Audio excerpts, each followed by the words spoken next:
Listen up, cause I got a story to tell.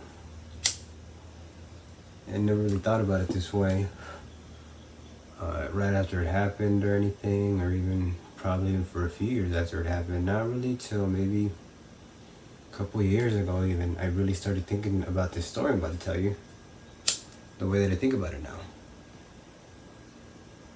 I'm about to tell you the story about the greatest day of my life. It's an awesome day. I really loved it. Just to give you a little context though, how I even got to this point of how I deemed it the greatest story or the greatest day of my life, is because when I used to be in the military, I remember I was doing this really intense advanced infantry training. It sucked. It's no sleep or minimal sleep, minimal food. I think at the worst, I went 4 days. I went 3 nights no sleep, and then the 4th day at night I fell asleep. So 3.5 days no sleep. So, and that was super intense. And I was just doing training the whole time, and I ate 3 times, 4 times, something like that. I want to say 3 times in like 80 something hours, and I didn't sleep, and it was really, really intense. And that's when I had the revelation that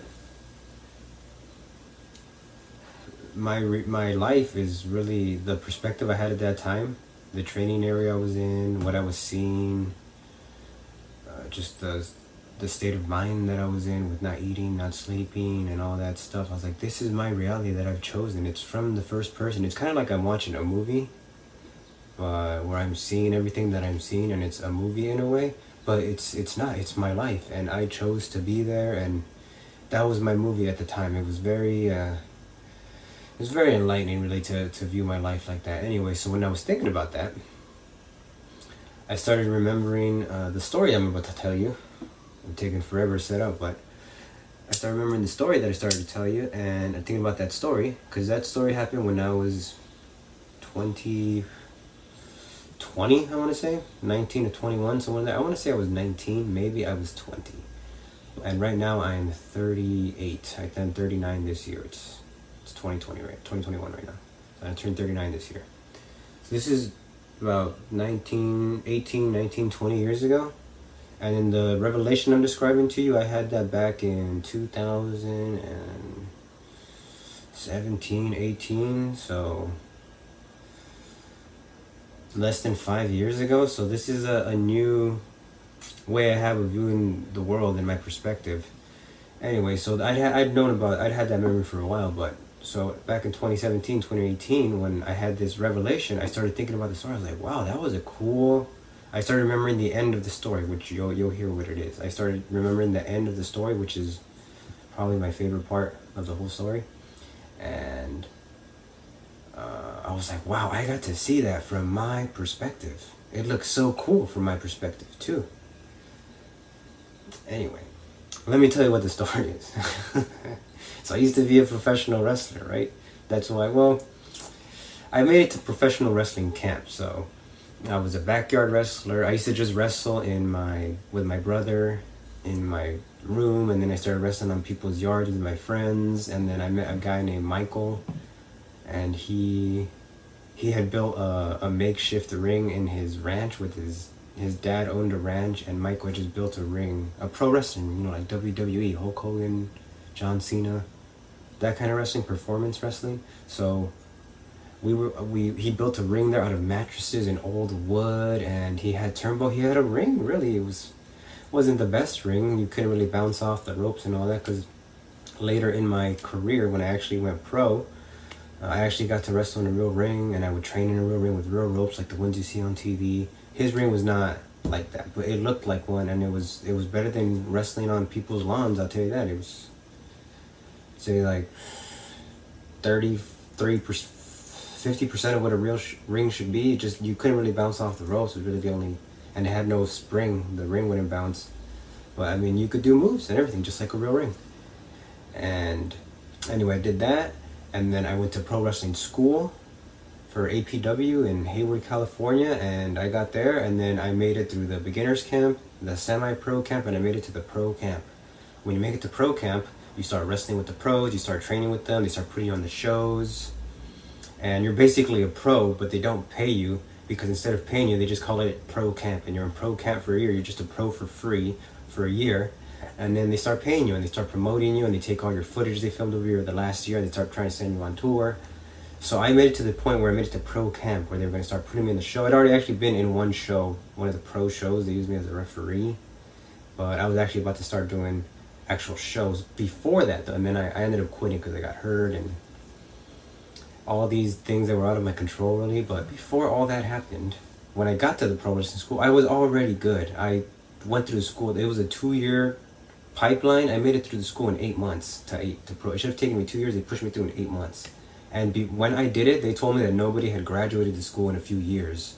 You don't just automatically go through the school. You have to, however long it takes you to go through each phase. If it takes longer than 2 years, then they're not going to graduate you. So I actually was the first one to do it in a few years, and I did it in only 8 months. It's less than half the time that it was supposed to take. So when I got there, I'd already been doing pro wrestling at that point, practicing pro wrestling at that point I started when I was 9, and then I got to APW school when I was 22, and then when I was 23 is when I went to pro camp. They accepted me into pro camp. I did a demo for the owner and the guy that books all the matches, the guy that actually does the schedule for who's going to wrestle on the shows. They're called the booker. I did a demo for the booker and the owner, and they loved it, and all the other wrestlers were there, and all the other pros saw me. And after I did that demo, they put me on a show as a referee. And then after that, they were like, no, we want you on the show. And then that's when I had to stop, because I was hurt. And then also I didn't like the way my body looked. And anyway, I had to leave. I was also homeless at the time. Before that all happened, though, I used to do backyard wrestling. And backyard wrestling was like rings with my buddy in his backyard. And that's where I actually learned how to do the craft, where I actually learned how to do all the moves and splashes and cross body blocks and dive outs and take moves and make stuff look like I was really hurt, and sometimes I really would get hurt. And I learned how to do the performance aspect of it and the psychology, and I just learned how to be a pro wrestler doing so my buddy had that makeshift ring that he had, and then I ended up training a guy when I started getting kind of good around when I was 16, when I started actually separating myself from most people, where I started actually having skill. I met this dude, his name is AW. I trained him, and he wanted to be a pro. He didn't know what he was doing. I was a few years ahead of him. I'd been figuring it out for a few years, so I showed him what I knew. And he ends up leaving, and then the thing with my friend Michael, that ends up falling apart. The ranch, his dad sells the ranch, and we don't get I graduate high school, and I start doing drugs and all this. I don't really wrestle anymore. And then when that happens, my friend AW, I didn't even know he had my number. He calls me out of nowhere. Back then we still had house phones. This is back in like 2000, 2001, when cell phones were still new. So he calls me on my house phone, or my parents' house phone, because I still lived with my parents back then.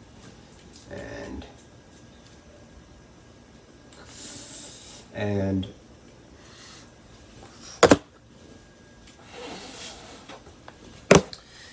me completely unexpecting of it, I answer the phone, which is odd in itself, because back then I wasn't ever answering the phone, but for some reason I just answered the phone that day. I was never home. I just happened to be home when he called too. And I answered the phone. I'm like, hey, what's up, AW? He just, out of nowhere, I hear his voice. I'm like, AW, what's up? How did you even get my number? Anyway, so I'm talking with him on the phone. And he's like, hey, I met this guy out here in San Bernardino. And he has an actual real pro wrestling ring, not like Michael's ring. Which if Michael's for some reason seeing this, I'm not talking shit about the ring we had, Mike. I love that ring. But that's just how he said it. Like Michael's ring, this other guy has a professionally made ring with real ropes, and it's like the ones on TV. And I was like, yeah, man. I told AW, I was like, I'm down, bro. He's like, yeah, we already got a little fed over here, he was telling me. The guys have been wrestling about 2-3 years each. Some of them like a year maybe. Like they kind of just do it for fun. But the owner of the ring is this guy, Jeff. He and his dad were from New York, and they had a house in San Bernardino. And Jeff had bought a ring like $3,500 for a pro wrestling ring, and he built it and he put it in his backyard and all that cool stuff. And AW invited me down there. He's like, I thought of you when this is going on, so I want you to come down here because, you know, I'm being completely honest. AW just recognized the skill, and I was like, yeah. And then we were just friends. We were just pro wrestling friends. I would have done the same for him if I knew where the ring was. So I go down there. I do a tryout. I go down there. I don't remember if I did a tryout or if they just accepted me. I want to say I did a tryout. I went down there and it went... At this point, I had been wrestling for 10 years. Yeah, I'd been wrestling for 10 years. And I mean, I was really into it. It was wholeheartedly my passion. From when I did it from when I was 9 to when I was 23. So all of my formative years were just me doing pro wrestling. I didn't have any girlfriends. All my friends were just like pro wrestling geeks, and we all wanted to be pro wrestlers. I wasn't into popularity at all in high school. I didn't go to parties. I didn't do drugs. I didn't drink. I didn't start doing that till I was like 18, 19. And I was just I was like a Star Wars, like those Star Wars geeks, or what those, do I forget what you guys, you know, people make fun of people that like Star Wars too much. They'll be like, get a girlfriend, get a life. That was me, but with pro wrestling. So I did it, at that point I've been doing it with that kind of love and passion, because I knew I loved it immediately. The first match I ever saw was Bret Hart versus Barry Horowitz in 1991. I think it was on All American Wrestling on the weekends, from back when it was still called the WWF. I still remember the move he was doing. I was just changing channels, watching cartoons, and then I just happened to see Bret Hart with his knee on the back of Barry Horowitz's neck, and he was just on the middle rope, and he was just like, it's a choke they do with the knee. But I remember seeing that clip, or seeing that part of the match when it was going on live or pre-recorded, but back in 1990, when it just happened that week, and I was watching it, and I just immediately fell in love with it. And from then until when I met AW, it was just in my mind. It's my genius, really. That's where my genius went. That's where all my creativity came out of, and I developed it through wrestling. And that could make a whole nother video for days talking about how much I love pro wrestling and everything. But anyway, so I've been doing it for 10 years, with that much passion for it, and so I was pretty good by then. And I come in, these dudes have been wrestling maybe... AW was pretty good too, but AW had been doing it for like maybe 6 or 7 years at that point. And then the guys he was with, they'd been doing it for like 3 years tops. Some of them had been doing it like 6 months. So I had a lot more time to develop myself, you know. So when I got there and I did the workout, yeah, they liked it. They put me on the show. I had a great my first show. I was a plant in the crowd, and then at the end of the show, I've been talking trash the whole show because I'm a fan first. That's one of the a lot of my life lessons that I learned from pro wrestling. One of the main ones is you got to be a fan first. Whatever it is that you love and you love doing, you have to just love being a fan of it too. You can't just want to be good at it to be good at it. You have to be a fan of it. So I was a fan first. I was a hardcore fan. I know all kinds of pro wrestling history. I'm a total geek about it. I play up the fan part. The whole crowd starts being like, who is this guy? Because they've never seen me before. They really do think I'm just some fan that came. And then on the main event, I jump in there and they see my skill. Like, there's an obvious gap between me and everybody that's on the card. Because like I said, the next most skilled guy is my friend AW, who he wasn't even on that show. And then after him is some other guy that had been wrestling like 3 years. And I was just, there's a huge gap with me at 10 years, as dedicated as I was. And this guy, he just did it for fun. He loved it too, but I could just tell there was a gap, you know? So you could see it too with my moves. My moves were crisper, they were smoother. Anyway, I'm not trying to make it about how I'm so awesome. I'm just trying to paint a picture for you. Like, it looked good. I saw it later on tape because I used to watch myself. After I would do a match, I would watch the tapes and study myself to get better. And I watched that tape. I remember that match. I did a frog splash at the end of it. Like, I ran in the ring, I hit him with a chair or something, and then I hit a move on him, and then we got a trash can, and then I jumped on him with a trash can, hit a perfect frog splash, picture perfect. And then I was watching this back on tape. It went really well. Like, I really liked how it went. That's why I keep saying it looked amazing, because I saw it and I thought it looked amazing. I was very happy with how it looked. And then after that happened, I was in the card. So it leads up to now the story that I'm about to tell you, the greatest day of my life. So I get there, and this is I'd been there for probably a year at this point, but I would only come there I'd only come there for the shows. Like, I was kind of a douche, where those guys would train once a week, and they would get ready for the shows, and the shows were once a month, once every month and a half, and they would prepare for them and do all this shit. And because, you know, honestly, that was smart. I should have been doing that with them, but I was just in a completely different headspace. I was like, I'm good. Like, I know I just need to show up. I just want the matches. I don't care about any of the prep. I'll just show up. They'll tell me what they want me to do, and I'll just go and have my match, and then I'll leave. And that's what I always would do. So after they've been preparing these shows, yeah. So for the last year, I've probably seen these guys like once, maybe 10 times in a year. So during this stretch that I was there, it's culminated, right? So this last match that I had, this was actually ended up being the last match I ever had with them. It had culminated to this last match, this storyline I'd been working on, which was the third match of the storyline at this point. I was wrestling this guy named Abel, and then my buddy AW, who, by the way, AW was 6'8", super strong dude, probably 250, 60 pounds. He wasn't jacked or anything, but he's still a 6'8" man, and he's strong. He has big man strength. And my buddy AW was his friend in the storyline in the wrestling we were doing. And obviously they were against me. They had a problem with me because I kept beating them. And then every time I would beat them, at the end they'd get all angry and they'd cheat on me, and then freaking, so I would get mad, and then I would fight them again, and then it was just like this constant where I kept getting the better of them. So we get to the last match in this little storyline that I'm doing with them. It's now the third match in the storyline, and it's a ladder match. So we had a 10-foot ladder. We usually drew 50 fans, but for this particular show, there was a band playing during the show, and my match was right before the band played, which means we had all of our fans, which is about 40 to 50, and then all of their fans, which is also, and there'd be like 110 people were there. So this is the biggest crowd I ever wrestled in front of, was 110 people, which is cool. That's double what I'm used to. So I get there, there's already a bigger crowd, and I'm sitting in the crowd the whole show.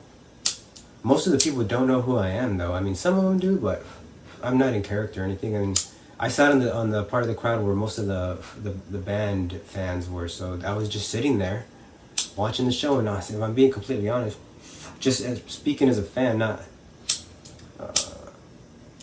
obviously I'm a part of the show, so I'm thinking, oh, the show is going great, the show is going, I'm happy with that. But if I didn't care about, if I wasn't invested in the Fed like I was, if I wasn't a part of it and I was just there as a fan watching the show was kind of boring. But it's not their fault. Like, my matches were really boring when I first started wrestling, when I was wrestling with my brother, or when I was wrestling on lawns in people's front yards on the grass or at the park or something. Even when I was wrestling in the ring with Michael, with Michael's ring, and then I had a few buddies. There were maybe like 6 of us in that troupe, and we would just make matches between us, and freaking sometimes new people would come in and they'd want to try the ring out, and then we would just have fun. It was just other wrestling fans, and we would just do matches. But I didn't really start getting good at it where I could start doing notable, remarkable things where it looked good, where I would watch the tape and start thinking, wow, that's pretty good. Like, that's starting to look like the stuff on TV. And that was probably when I hit like 6. I was 16, so I'd been doing it 7 years at that point when I finally started to get some kind of skill at it. So these guys had only been wrestling like 3 years, and they only do it in their spare time. When I was doing it, I was just super into it all the time. But like I was saying, they weren't just that passionate. So just imagine, they've been wrestling, some of them have been wrestling like 8 months, some of them 2 years, whatever. And I'm watching that show, and I'm like, this show is not really that good. But I mean, the people were into it. They understood what it was. It was just a show, and they were just being supportive. But the show was not really that good. So then I'm about to go next, and I'm watching everybody get there. I think I was maybe the 4th match before. I think there were 4 matches, me being the 4th match before the band. So throughout 4 matches, maybe 5. The match right before mine ends, and that's when all the people are there. So the crowd has doubled in size from when the show started. And I'm watching this. So this is cool. I'm also I was probably stoned, I'm sure. My name was Kid Chronic when I was a professional wrestler with 3 Ks. And freaking, that was part of my gimmick, to just like be obnoxious. So my name was KIDKRONIK, so I had 3 Ks.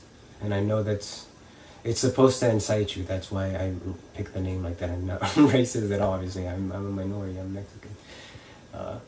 But that was the thing with the name. And then my name was Kid Chronic, and I used to come out wearing a weed shirt with weed leaves. It was a button-up weed shirt, and it was kind of loose on me. I wore it one size too big, so it was loose. My hair was long to here, so I could whip my hair around and make stuff look more dramatic. I also just knew how to make, like, I was very much in tune with my artistic sense of it, so I would see it in my head, and then I would be able to go do what I was seeing in my head. So it was really nice. And some of my sayings were like the spectator spectacle, the show that can go, time to burn, or earning and burning.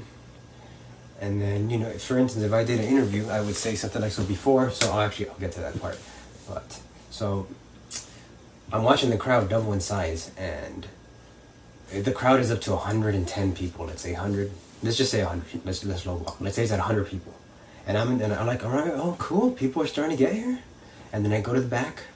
I don't remember if I smoked. I don't know. I don't think so. I think I smoked before I got there, and then I just probably sobered up by this point. Or maybe I was drunk, or I don't know. I would do a lot of matches on drugs, because I was doing drugs back then too. So I was probably high, and if I wasn't, I was coming down off being high, or I got high. I don't know. But before the match starts, from when the show starts to when before my match, it's probably been like an hour 15, and I'm just watching the crowd build and build, and it's getting big. 100 people is a decent amount of people to have to do a show for. Like, they're just sitting, they're just gonna watch you do what you're doing. They're not, I mean, it's not like when you're in a party and you're walking around talking to people. Like, they're literally just sitting there watching you do it. So if you're not any good, they're all looking at you. You know what I mean? But I liked it when people would look at me, because at that point I was good. So I wanted to show everybody what I could do. So I'm getting excited. I'm like, ooh, the crowd's getting bigger. This is the biggest crowd. So in my mind, I'm just like, this is the biggest crowd ever. I've never wrestled in front of this many people. And most of them don't know who I am. So I'm really about to just like show them what I can do and get honest reactions from them. And I had a lot of confidence too. So like, and I know I'm good. So I'm about to amaze all these people. And I'm watching the show, and I'm like, right now I can tell they're not that amazed. They're kind of just like being polite, but the show is kind of boring, really, because of the reasons that I mentioned. No disrespect to the other wrestlers. And then I go to the back now, right? With this just like, oh man, this is about to start. I'm about to and it's also a ladder match. So it's got no disqualifications. So they can hit you with things. They can hit me with chairs. They can use the ladder on me. So they're about to fuck me up, maybe. Like, who knows how this match is about to go. And the match right before this was really good. I had 3 matches in this little storyline. I was there for a year, and it was kind of like a year of me building my character, but at about 7 months or so, I got entangled with these 2 dudes, and we started feuding with each other. And it was cool. My buddy AW and I had talked about it. And we're like, yeah, we should just start wrestling each other. We're the most experienced ones. We should just start having matches together. And then my first match, I wrestled AW, which was a great match. And then I really liked that match. AW, for some reason you're watching this, I know you remember that match. And you know who you are if I'm talking to you. And we have a good match, 10, 12 minute match, really good. It ends with me hitting my frog splash, and then I pin him, and then his buddy comes out, Abel, and Abel holds me, and then he hits me with a steel chair, just right on the head. And it's a nice steel chair, and AW is so tall, and he's like a foot, 2 inches taller than me, so he really can just wrap it down on my head. And he's a perfect chair shot. Looks great. And it's a real chair. Those chairs weigh like 12 pounds or something, I want to say, or 8 pounds. They're either 7, 8, or 12 pounds. And then the ones they use in WWE, the prop ones, those are like 3 or 4 pounds. So these are, they hurt when they fucking hit you. It's a real steel chair. He hits it, it wraps around my head, and it ends. And then the next time I wrestle Abel, because he's the one that came out and like held me and everything. So I wrestle Abel the next match, and that match is good too. That one, AW comes in and they do tag team moves on me. They cheat. I forget how it ends, but I hit a bunch of cool moves in that match too. That match went really well. And then this one, I'm going into this one, and you kind of start having this feeling where you get the pressure of your successes, and you're like, man, I was really good last time. I was really satisfied with that. What am I gonna do this time? And you kind of you prop yourself up where you're just like, there's no way. Eventually I'm gonna get so good that I can't get any better. And you start kind of psyching yourself out. So I'm getting a little psyched out, but I'm also very, very, very excited about the match. So I'm in the back. They play my music, which my music is No from System of a Down. I would play it in the video, but I'll probably get the video taken down. But look up No by System of a Down. It's from their self-titled album, and it's the beginning of the way it would always come up is, one other thing I have to tell you, actually, this is very important to the story. So when I go to the back, I see AW and I see Abel. I'm about to wrestle Abel in the ladder match, and I want to say Abel beat me when I wrestled him, and that's why we were wrestling again. But maybe I beat him. I can't really remember why we're having a ladder match, but I want to say he beat me. Abel, if you're watching this by some miracle, comment down below if you what happened. I think you beat me, or no, I think you got disqualified. Yeah, he got disqualified in the last match, and then that's why now this match we were having a no disqualification ladder match, and it was for a belt too. I think he was the champion. Yeah. I think, yeah, because I beat AW, and then Abel became the champion. Somehow Abel was the champion, and then when I wrestled him, he got disqualified. And then I was like, no, we're going to wrestle again with the ladder. And so we're having a ladder match. It's for the championship. You know, the storyline, he got disqualified last time. So now we're evening the score. I'm like, no, you're not getting blah, blah, blah. And he cheated, so I'm upset. And I have to get him back. And it's for the belt. It was a great storyline, great.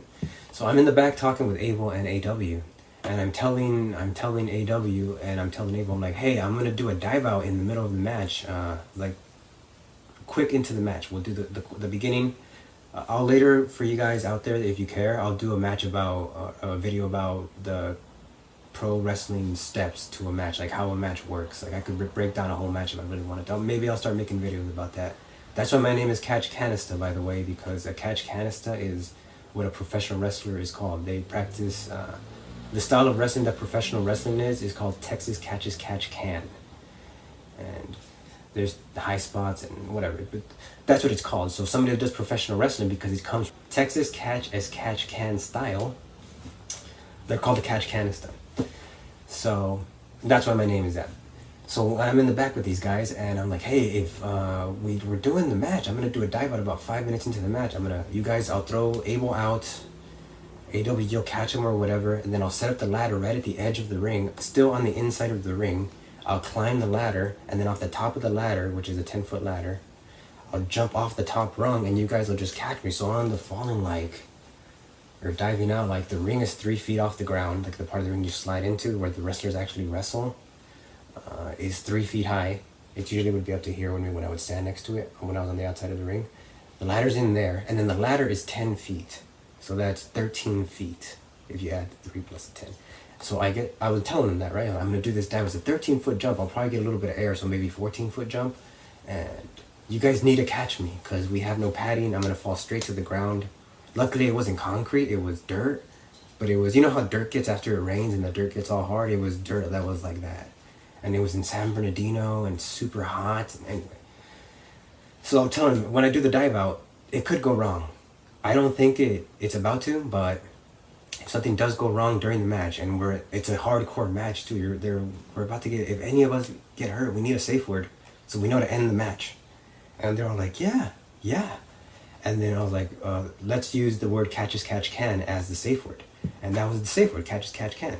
And they're like, okay. And then if I hear you say it or you hear me say it, you just throw me in the ring and we just end them, or you just go in the ring and grab the belt and we just end the match, okay? And we agreed. Okay, so we did that. So the match is about to start. The music is playing. And I'm in the back, I'm hyping up. And then if you ever listen to the song by No, it's, I don't know, 10 seconds in or something. It goes do do do do do do do do do do do, and it's a bunch of drums. It starts with drums like, and then do do do do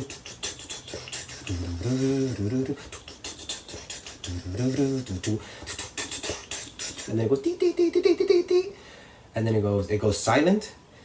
It goes silent, and then the song goes, da-da-da! The guy starts screaming. So I would come out right when, so I'm hearing the drums in the back, and I'm hyping myself up, and then right when the guy screams, I come through the curtain, and I'm in character, right? So, like I said, the guys before me, they didn't really know character stuff and just stuff. So I come out doing something that nobody else before me in the whole show had done. Everyone had been very kind of like, just like, oh, I'm wrestling. I came out intense, and I was like, you're about to have your lives changed. You're not about to forget this face for the rest of your life. Remember this face. You're going to be taking snapshots of this face by the end of the match. I'm the one that's come to win, and you're about to see how I'm about to do it. I'm next, or whatever, right? And I would be saying stuff like that, walking in the ring, getting all intense. I'm yelling at everybody. It's like I'm yelling at everybody, but it's for the show. So everyone's just like, who is this guy? So I get in the ring, I'm all hyped up. I'm really just hyping myself up. I'm not even really doing it for the crowd, even though I am doing it for them because I understand how to set the foundation for a match. But I'm doing it for me. Like, I'm really getting myself hyped up, talking all this, talking all this trash. Then Abel comes out, match starts, we go into it. I don't really remember how the beginning goes. I don't have the tape of the match anymore. There was a tape of it, but I didn't keep it. I think the guy Jeff, he filmed it. He had the tape. I don't think I ever got a copy of the tape. There was a guy that was on the show that I wrestled with. He was one of the wrestlers. He was also in college, and he did one of his college projects. He made a highlight reel out of the match. And I remember I saw that later. I saw the real match too on tape the same day. And he highlighted the whole match. But I don't have any, and then he gave me the highlights. Here, I made a copy for you. He gave me the highlights. And then I think after maybe a year and a half, 2 years of having it, I was going through this Buddhist phase where I was like, I need to be detached from my possessions. And I still feel that way. I remember I had the tape, and then I remember thinking, oh, just go have more matches. What am I holding on to this tape for? And I threw it away. I threw that tape away, and I threw I had tapes of me when I used to be a pro wrestler from the very beginning, from when I was, maybe the first tape from when I was like 14 or something, and then to when I was like 18, I had all my matches, and then I threw them all away. And I threw away this match too, the story I'm telling you, the greatest day of my life. Like, I had a highlight to the match, and I threw them away, so it's all just in my mind. But that was kind of the allure of me throwing the tape away. But like I'm saying, I don't remember really what happened in the beginning, but I remember I'm sure we did all the steps that I'll make a video about later if you're interested in understanding a pro wrestling match better and how it works. That's why my name is Catch Canista, as I was saying earlier, because I'm about to be doing pro wrestling videos on here too, talking about pro wrestling, along with it being a lifestyle channel and just telling stories and everything. This is a pro wrestling channel first and foremost, or that's just what I'm claiming the identity of the channel. But it's about to have all kinds of different things on the channel. It'll be cool. But let me get back to the story. So I don't have any footage of this. So the beginning begins. I'm sure it goes fine. I don't really have any significant memories of it, so I'm sure it went well. And 5 minutes into the match, I set up the ladder, and we're gonna do the dive out now. But like I said, I only came there when I would do the shows. I would never rehearse anything. So I go up there. I'm sure you can see where I'm going with this. I get there, I climb up to the top of the ladder. The guys are out there and they're looking up at me. I'm looking at them, and then I do the dive out. And they're pretty close to the ring. They're maybe only like a meter away from the ring, 3 feet. So there's a small gap between the edge of the apron, maybe like 3 feet, 4 feet of space, and then them standing there waiting to catch me. And I'm at the top of the ladder. I remember I get up there, and then when I jump off, I try to jump straight out. And maybe I need to show you guys, like, for those of you that don't understand, or not even don't understand, but just to illustrate what I'm saying better, here's the top rung. The ladder's like this. I'm on the top rung now. I stand on it, and when I push off the ladder like this, because the ladder's like this, it makes the ladder go like that. It's not like I'm pushing off something solid that I can push my weight off. It's when I do that with the ladder, since I push out, I don't arc it enough, it kills all my momentum, and I just fall. Instead of going like this, I go like that, and I fall straight down. And those guys were close to the ring, but I fell so fast and it happened so suddenly, and they were expecting for me to do it right, because like I said, I typically hit everything. Like, I knew what I was doing. I've hit big moves like that before, and then I don't. I slip, I fall, I go straight to the ground, I hit it all, I roll it on my right side. I try to take the fall the best I can, but it's a 13-foot drop to just the ground. And I take it the best I can. Nothing breaks. Nothing really gets... Nothing. I take a hard hit right here. The crowd lets out this huge gasp. They're like, oh! And freaking, I roll over. And I'm used to, at this point, because I've been wrestling for a minute by then, every time I would have a match, I'm sure it would happen if I had a match now, I would get the wind knocked out of me. But by then, since I was so used to it, I usually could get my wind back like that, like no problem. It wasn't like the first time you get the breath knocked out of your body and you're just like, I can't move and I can't breathe, I'm about to die. No, it wasn't like that anymore. Like, I would just feel it and I'd be like, oh, I just gotta like, and I'd be able to start breathing again. Well, when this happened, it knocked the wind out of me for certain, because like I said, it's all right here. I just, and then it knocked the wind out of me, which I'm used to, but I wasn't able to get my wind back, and I was really hurt. There was just this intense, just like, oh, shock to my body. I can't even remember if it was sharp or whatever, but I just remember my body being in fucking shock, and then I can't breathe, and I can't get my breath back, and then the crowd lets out this huge gasp, AW and Arbery and Abe will just look at each other. They're just like, what the fuck? And like I said, it's a pro wrestling show, so everybody thinks I'm just playing the part of the pro wrestler. They're like, oh my god, he's such a good actor. No, I was just really hurt. And I can't move, and then I'm trying to say catch as catch can, and I can't because I can't breathe, I can't talk, I can't do anything. So the both of the guys just look at each other, and then they both pick me up and they just drag me back into the ring, and I'm rolling into the ring now, and I'm just lying there in complete just anguish. And then AW gets in the ring. AW gets in the ring. This is great because I like I said, I met AW when he didn't know how to wrestle, and I showed him stuff that I knew, and then he ended up becoming good on his own, right? And so he gets in the ring and he sees me fall, and he's all hyped up now because I didn't say the safe word, so he thinks we're good to go. And he starts going in and he's like, yeah, and he's getting all hyped up, and the crowd is getting hyped up because he's hyping up now because they just saw this. They just saw me fall 13 feet, just take it on the side, on the ground. And freaking, he put me back in the ring, and then he's going like, oh yeah? You think that was something? And then they're like, he's like talking trash to him because he's the bad guy. He's one of the heels. I'm supposed to be the good guy. And he's the heel, and he's talking trash. And he's like, is this your champion, or is this your hero, or whatever he was saying? And he's just like looking at him. And then he's like, you want him? And then everybody's like, yeah. And I was like, you want me to throw him over there? And they're like, over here, over here. Like this little section of the crowd, there was maybe like 10 people. They're like, over here. They're all standing over here. And he goes, and like I said, I'm lying on the ground in the ring, in the center of the ring.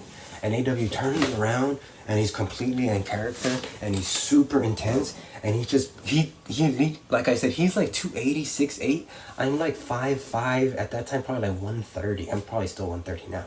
And he goes and he just grabs my shirt and my shorts. He just grabs both of them, and he just lifts me up like I'm a dumbbell. Like I don't help him at all. He just picks up my dead weight. And I'm trying to talk like, and he picks me up with his arms extended. So he's 6'8" with his arms extended. I'm probably about 8 feet off the canvas now. And then he just runs, and he just throws me into the crowd. So 8 feet, another plus the 3 foot drop again, and I go straight into the crowd after just doing the fall off the ladder. Then maybe like 2 minutes later. And the crowd doesn't catch you. They're not about to catch me like how pro wrestlers catch you, because when a pro wrestler catch you, it doesn't really hurt all that bad. They kind of like know how to fall with it, and it doesn't really hurt all that bad. And sometimes you don't even feel it at all if the guy does it right. But they don't do that. They're not trying to catch me because they're just like, and they just kind of like get out of the way, and I just fall, and they just kind of push me off with their hands, and I just fall straight onto the ground again on the same side, and I'm just like, oh no. Anyway, by this point, I'm starting to get my air back in my body, and I'm like, okay. And I'm starting to kind of feel my body. I'm like, it sucks. I'm disrupted, and I'm hurt, and kind of my balance is off, and my body's in shock. But I think I can keep going. So I'm starting to get my wits back. And then AW comes out, and then he just threw me into the crowd, right? So and the crowd's like, yeah, they're just going nuts. They love it. And they're yelling at me, and people are yelling, and the whole crowd is just like, what is going on? Because all the matches before this were just like guys doing little moves in the ring. They did a little dive out. It was all very small and very safe looking. And like, no, it went from 0 to 100 quick. This is 5 minutes in, now 7 minutes into the match. I've fallen off the ladder. I've been thrown into the crowd. My experience, which like I was saying, like what I was seeing from my perspective, it's intense, man. So I'm seeing everybody just like starting to get amped up. My body's all messed up, but I'm starting to get my wits back. AW's coming out. Big, huge dude, and he's like, hey, yeah, that ain't nothing, or whatever he starts saying, like, give me that chair, you want to see some more, whatever he says. And the little section that I'm in, where everybody's around me, like, going nuts, it reminds me of, if you guys know ECW, and the crowd used to stand and go, ECW, ECW, they're doing that, but I think they were doing WCF, or they were saying whatever, and they were like, yeah. And then AW's, give me that chair. One of them gives them their chair that they're saying, which is one of these steel chairs that I'm talking about. And AW hits me with he starts hitting me with the chair. Like I'm on the ground, I'm getting up, he hits me with the chair. I stand up, he hits me with the chair over the head. I take like 8, 9, 10 chair shots. Like an insane amount of chair shots. Which at that point, if I did that now, I would probably get really hurt. But at that point, my skull was really hard. I knew where to get hit. You just get kind of hit right here. You know where to get hit. You know how to roll into the chair. So like you kind of can roll into the hit. But it still hurts, but you learn how to take it. And then my head was tougher from taking chair shots back then. Like I said, now my skull is probably softer. I'd probably break my skull if I took that many chair shots now. But he goes through like 2 or 3 chairs, smashing me over the head with the chairs. And then he throws me back in the ring. But then I start getting my wits back. I start doing other moves. I start using the ladder. The match maybe goes for like another 6 or 7 minutes, but like the match still goes well. Like I'm playing the character and everything, but I'm obviously hurt. This storyline that's playing in the match, so obviously the storyline is guy comes in super intense, other guy comes in with his buddy. These guys actually know how to wrestle now. We're actually starting to see real wrestling. We're getting excited now. I'm just telling you the audience's perspective. And then it started that this is pretty good. They're getting interested. And then right when it starts getting kind of interested, which is why I said about 5 minutes in, I want to do the dive out to really pique the crowd's interest. The dive out fails, I fall, I hit the side, and in the storyline of the match, I am hurt now and I'm trying to recover and everything. But no, I'm really hurt. They're really watching me trying to recover and still have the match all messed up. So all the moves that I was hitting them, but I was hitting them like all messed up, like I was all hurt. So I wasn't hitting them clean, but I was hitting them. And I'm slowly gaining my strength back. My moves were getting better little by little, and then Abel's still hitting me with the ladder. Anyway, somehow we get to the point of the match, because I don't remember all the specifics right there. Somehow we get to the end of the match now. So the end of the match, I've set up Abel in the center of the ring where the best bounce is for me to absorb the hit the best. I set up the ladder in the corner. There's maybe like 2 feet between the bottom of the ladder and Abel. It has to be that close for me to aim it right. So I go up, I go to the top of the ladder, and I remember I'm climbing up the ladder. I still remember seeing it on the highlights. Like I remember if I knew how to draw, I could draw it. But I remember how this particular moment looked. That I'm climbing up I also remember the face that I made when I rolled, and then because the camera was right there, the guy that was filming was like, he filmed it from the bottom up, and you see me jump from the top of the ladder, he follows me down, I hit the ground, and he's like this down now, and you just see me roll, and you see my face just like, but it's complete pain from like, I could draw that too, like I have a very vivid vision of that if I knew how to draw. But I get to the end of the match, I'm climbing the ladder. I remember as I'm going up the rungs, I'm just like super messed up. I'm kind of just in autopilot mode because like I said, I'm really hurt. I'm just getting through the match, but because I love it, not because it's some task, but I want to get to the end. I'm like, I'm finally at the end. I'm about to hit the splash at the end. That's why I was going to do the dive out and then do the splash at the end. But because I missed the dive out in the beginning, that made the splash so much more significant than if I would have hit the dive out. It cost me a lot of pain, but it set up this great moment where now I'm about to go to the top of the ladder and dive off. And I remember watching in the video, you can see the crowd. People were standing up. Like, people were like, oh, man. And then I go up to the top of the ladder, and I remember when I get to the top, this is when I had the revelation about that. Oh, that I have this perspective. I still always remember so vividly what it looked like when I hit the move. I remember I get to the top, and then when I get to the top, right when I get to the top rung, I just like stand up and I just let it go. Like I just drop and hit the splash. I don't even think about it. Like literally the moment I see him, like I get to the top, and right when I get to the top, the moment I look up and I see Abel, I just let go and I drop and I just hit the splash before I even have time to think about it. If I would have stopped, even for a second, to gain awareness of the move, that move would have been, I wouldn't have hit the move. There's just no way. I've thought about it so many times. I've seen it so many times in my mind since that. That was a really hard splash to have hit. I don't know if I could hit it now. Even, I don't know. It might have, if I didn't just do it, it might have taken me a few tries to do it. But because I just did it immediately, I hit it perfect. I hit it flush. I bounce off perfectly. I pin Abel, and the match ends. And then I remember when I win the match, I still remember what this looks like on match 2. Like I hook his leg, I roll off. The whole crowd goes crazy. They love it. Like everybody there was into this match. Like there was not a single person that was not like completely into the match because of all the shit that had happened. And then I get out, I win the championship, I get out, I hold the belt, and then I just go to the back and the match ends. That was the last, I had a bunch of matches as a pro when I was training to be a pro, practice matches, but that was the last real match, that was the last match I ever had in front of a crowd. So that was in a way my last pro wrestling match. So taking that into account, taking all the stuff that happened into the match, how much I loved wrestling, it was just like the perfect end in a sense. Maybe I'll do it again someday. I want to start a school one day and train people, but I think like that ship is kind of sailed. I'm about to be 40 soon, so I don't know if I really got like 20 years of wrestling in me, you know, like my prime is gone. Maybe I'll start doing it again. Maybe I'll do matches and maybe I'll wrestle in front of people again. I don't know. I'm also hurt. I have a bunch of injuries. My neck, my back, my left knee, my left ankle, my left thumb.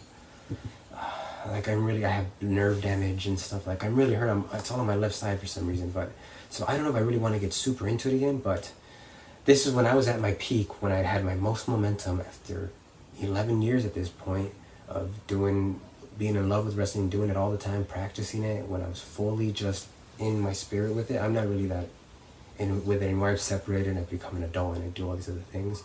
Not that I wasn't an adult back then, but I'm saying like I've taken care of getting a job and blah blah blah. I haven't wrestled since I was 23, so I haven't wrestled in 15 years. So, but back then I was at my peak of my come up. Had that amazing match. The match went everything how I went was just a ridiculous match. I couldn't have predicted it to go any. I got blessed by that match really. And then the match ended, and then afterward, I remember afterward I came out and I sat down in the crowd like I was doing before, and some little kid started following me around, and he was all inspired by me, and people were looking at me like I remember. So the band plays after me, right?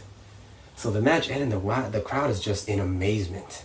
They're just like, whoa. And the band that's about to play, they're a rockabilly band. I wish for the life of me, I don't even remember their name, if they ever even told me, but I wish I knew what their name is. Or was. I don't even know if they're still a band. Probably not. But I have the match, and if you guys are watching and you're still a band, remember that match, that ladder match in San Bernardino. That was me. You should hit my comment section and let me know it's you. And let me know what your name is. But so they watch the match. They go and they have their show after their performance, which I remember I was watching the performance and it was good. Like you could tell, like I really set them up. Like the crowd was really turned on at that point and ready to receive their show. And my match was only like 15 minutes. 20 minutes maybe, so it was a quick match, and the dudes play a few songs, and anyway, so I come out, I watch the rest of the show, and then I have another match later, but I end up like being in a battle royal, and I lose at the end. I'm the last guy that gets eliminated. I was the last guy that got eliminated, but that's beside the point. I finished the match, I come out, I watch the guys, and then after that, I'm just kind of watching the rest of the match, and I'm just sitting in the crowd, the little kid is watching me, following me around, and he's all like, oh, and I'm being all nice to the little kid. And then I remember I interacted with the guy from the band, and he was just looking at me like just in amazement. I'm like, what the fuck did you just do, dude? And I was feeling too. I was like, I know, I feel like that too, man. What the fuck? And then everybody was kind of just treating me like that for the rest of the day. They were just looking at me just like in awe. And then freaking, we go and we have after we did every show, the guys and I would all go back to Jeff's house or some other house, somebody's house, and we would just watch the show again and just talk about all the matches, and it was great. Like, so those are some of the fondest memories of my life when I used to do that. But that day, and we did that, and everybody was really nice to me, and then that day just ended. That day was such a great day. The stuff that I got to see and the stuff that I got to feel that day is just my passion, too. Wow, I was so one with my spirit. That was definitely the greatest day of my life. I don't know. I mean, the greatest day of my life was when I met my fiance, obviously, but I'm sure other people that have accomplished things can appreciate the sentiment that I'm talking about. It was just, wow. And then after that, I would go on to become a wrestler and everything that happened with my wrestling. I got better too, but it was just like, that match went, the way that everything went, I got to see it all firsthand. I got to experience it. I have all the memories of it. I don't even have any footage. It's all just in my mind. It was just like, oh, what an amazing match that day was. That was such an amazing day. I got blessed that day. That's the greatest day of my life. So this is the first. I was just trying this in my channel. I'll have other stories to tell. I'll tell you guys about the time that I almost died on Christmas. Or maybe some of my combat stories. Probably not. That'd be kind of tasteless, tacky, but I'm sure other cool. So I have a lot of cool stories in my life, and like I said, the Catch Canister channel is about to be a lifestyle channel. So it's about to be Catch Canister channel first, where I'll do pro wrestling breakdowns and theory, and for all the people that are interested in professional wrestling and how it works and everything, and just my beliefs on it. And all that, because I still do love it. I'm just separated from now, but I still love it, and I still think about it, and I have very deep thoughts of it. It's the deepest part of my being. I did it during my formative years. Like, so much of my identity is just I'm a catch canister at heart. So I'll be doing channel things about that for anybody that's interested in that, but I'll also be doing stories. So this is my first story that I did, that I've done for my channel. I'll do other stories. I'm gonna still keep posting on my TikTok for anybody that came over from my TikTok, those little 1-minute videos. And just lifestyle channels, stuff about just what I'm thinking now is that I consider myself a catch canister, you know, a pro wrestler. So I'm just telling you what a person that grew up thinking like a pro wrestler and just understanding the world through pro wrestling and just the dynamics of crowds and just going through all that and just the way it influenced my creativity and perspective and everything. And now how a person that is a catch canister is living their life now, and just the beliefs that that's led me to have about other things like relationships or you know, government or religion or spiritual beliefs, and just really the catch canister thing is just the essence of my spirit, really, like I'm telling you. So it's the deepest part of me. So when I say catch canister, it also means just it's my spirit. Like it's just this, it's my spirit channel. So, but like I said, I love pro wrestling, so I want to do pro wrestling things, and then I'll do other stuff too. So anybody that came to see, thank you for coming to see. I'll have more videos posted soon. I'll do other stories and all those other things I said earlier. And I'll see you guys on TikTok, and I'll see you guys on here. I hope you liked my story, and let me know what you thought. I'll see you guys next time. Bye.